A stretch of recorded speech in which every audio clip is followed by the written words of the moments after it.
Don't you dare take them back. Hey, Scorpio Risers, it's the birthday coach saying you deserve an awesome, fabulous, wonderful soulmate. And I can help you do that with the secrets of astrology. What's going on? Mercury's getting ready to go retrograde April 21st for about 3 weeks, going into about May 14th. Already, though, here in April 8, 2023, we're starting to feel what's called the shadow effect of Mercury making that transition into retro. Now, what's it mean for Scorpio risers that Mercury is going into Taurus in the tropical astrology? It means that retrograde is taking place in our seventh house.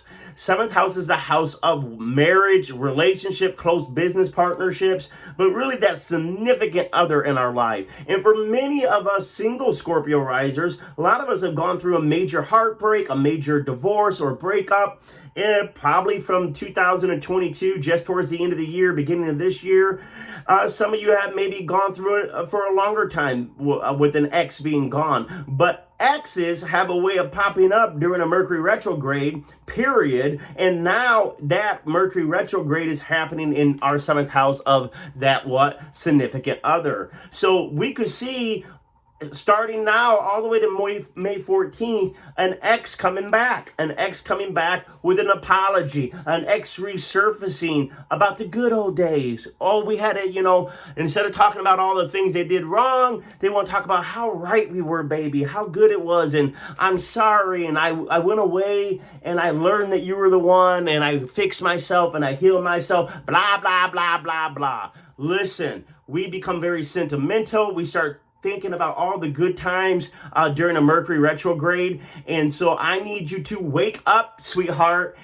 He ain't worth it. He ain't worth it. If he was supposed to be with you, he'd be with you right now. He wouldn't need a timeout. He wouldn't need a break. He wouldn't need a healing. He'd be a grown-ass man and begin to take responsibility to commit to you. And you know what? We heal together. All right? That's Scorpio. Scorpio rising, right? Scorpio rising. Scorpios have a way of holding on too long. And I know a lot of you are going to be out there like, oh no, my partner, he went away and we got back together and it was so good and blah, blah, blah, blah, blah. All right, I'm happy for you. But this Mercury retrograde is not the time to do it. If he's serious, then let's see what happens in June. Right after June 1st, that whole after effect of Mercury will be over with, the retrograde. Even though it ends in May, a little bit before Mercury, a little bit after Mercury retrograde in the 7th. So give him or her, all right? I'm not trying to say that, it can't be a girl coming back for you guys that are into that. But it is this. It's that 7th house of people from the past popping up, maybe thinking, hey, let's give it a go again. Maybe, and guess what? It's just a bunch of sentimental, when you begin to miss something from the past and you think, oh, we can make it a go of it again. If I'm wrong, which I can be wrong, but mostly right, I can be wrong, give it till after June. They show up with a sincere apology. They show up trying to make amends. Don't just jump straight back into the sack unless you're like, you know what? I know that I'm not going to fall in love. I know that I what to expect, and I would like to have that. But do you have a little self-respect? Have a little self-respect. Don't let him back in your bed until he proves what he said. Oh my God. Woo! Don't let him back into your bed till he proves what he said, till he proves it with his actions, till he proves it with his commitment, till he proves it with his love. I mean, we are talking about soulmates, right? And love isn't just, oh, I feel so good. Love is I commit. So let's see if his actions are committed past June.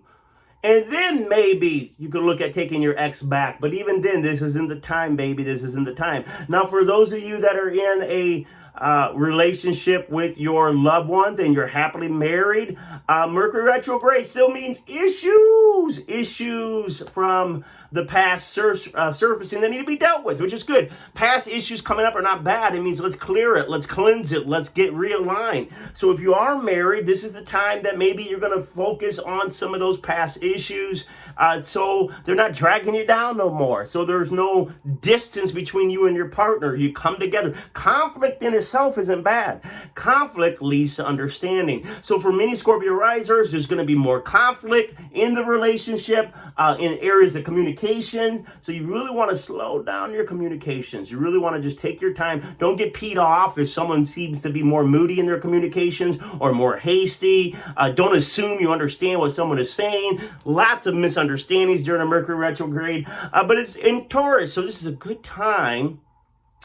Good time for you single Scorpio risers to pamper yourself. Take a little chill pill. Go to the spa. Go get a massage. Taurus is about physical pleasure. Go do some pleasure. And I'm going to tell you something. If he comes back, don't take him back. Get you a vibrator out, right? You know, get that sucker out. Give yourself some pleasure and realize, you know what? That's a lot less of a headache. All right, we'll talk to you later.